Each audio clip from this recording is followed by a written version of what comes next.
Shalom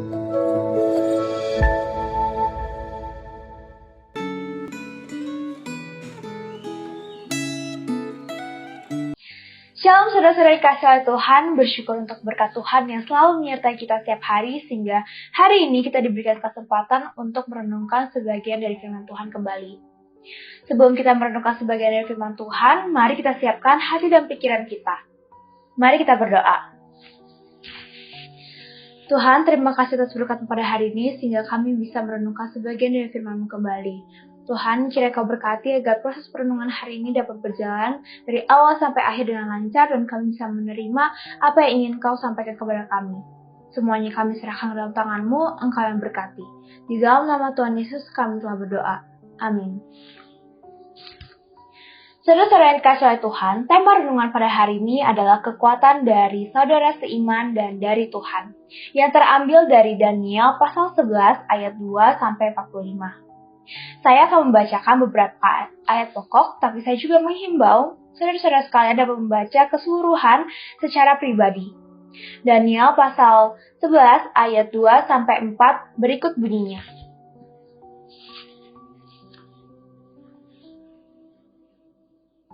Raja negeri utara dan raja negeri selatan.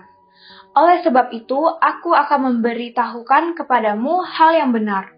Sesungguhnya 3 raja lagi akan muncul di negeri Persia, dan yang keempat akan mendapatkan kekayaan yang lebih besar dari mereka semua.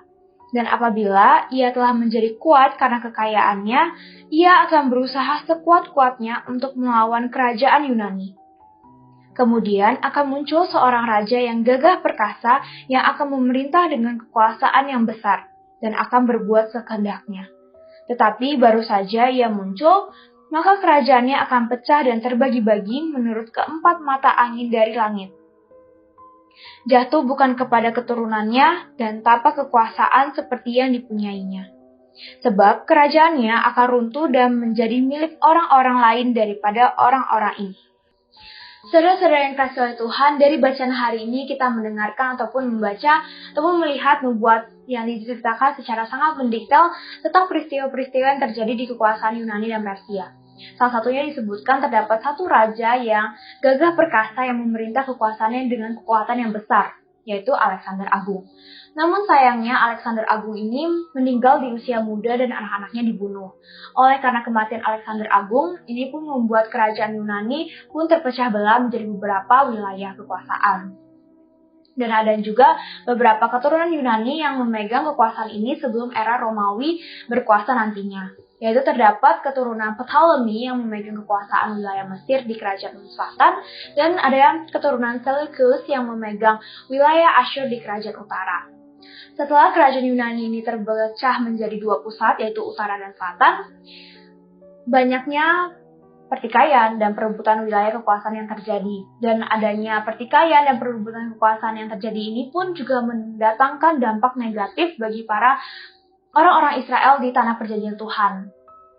Orang-orang Israel yang di tanah perjanjian Tuhan ini mengalami banyak penderitaan seperti bait Allah yang dinyisakan, lalu juga ada tradisi korban bakaran yang dilarang oleh penguasa setempat, dan juga masih banyak orang-orang luar yang berusaha menghasut orang-orang Israel untuk meninggalkan Tuhan.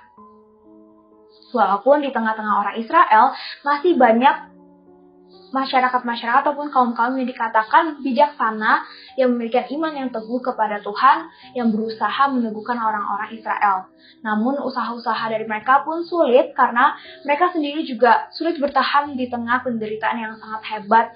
Terlebih lagi juga tidak banyak orang-orang yang mendukung perbuatan dari mereka. Saudara-saudara yang dikasihi oleh Tuhan, mungkin situasi kita berbeda dengan situasi para yang dikatakan ataupun diceritakan di Alkitab pada masa lalu. Kita tidak merasakan adanya perebutan kekuasaan secara langsung. Namun, hal ini juga tidak menandakan bahwa kita juga tidak mengalami tantangan ataupun penderitaan. Mungkin penderitaan yang kita alami di zaman sekarang memiliki perbedaan konsep ataupun perbedaan konsep, tetapi ini juga merupakan sebuah tantangan yang harus kita selesaikan. Dalam kehidupan sekarang kita juga banyak mengalami penderitaan seperti dalam hubungan bersama teman, lalu juga ada keluarga, finansial, perhubungan diri sendiri, dan masih banyak lainnya. Tentu hal ini tidak mudah, tetapi ketika kita mencoba untuk berserah kepada Tuhan, Tuhan pasti bantu untuk kuatkan kita. Terlebih lagi, kita sebagai umat Tuhan yang percaya dan mengenal Tuhan, kita percaya bahwa Tuhan bekerja dalam kita mendatangkan kebaikan dalam kehidupan kita. Dan Tuhan tidak akan pernah meninggalkan kita sendiri di tengah penderitaan yang ada. Dan kita juga terus berharap dan perlu ingat bahwa Tuhan selalu terbuka terhadap orang-orang yang letih lesu dan ingin mendapatkan kelegaan darinya. Dan saudara-saudara yang terkasih oleh Tuhan, perlu kita ingat bahwa di tengah kehidupan kita terdapat saudara-saudara seiman di sekitar kita yang mungkin juga mengalami penderitaan yang sama dengan kita. Dan kita juga harus belajar untuk peduli, memberikan perhatian dan bantuan kepada saudara-saudara seiman kita.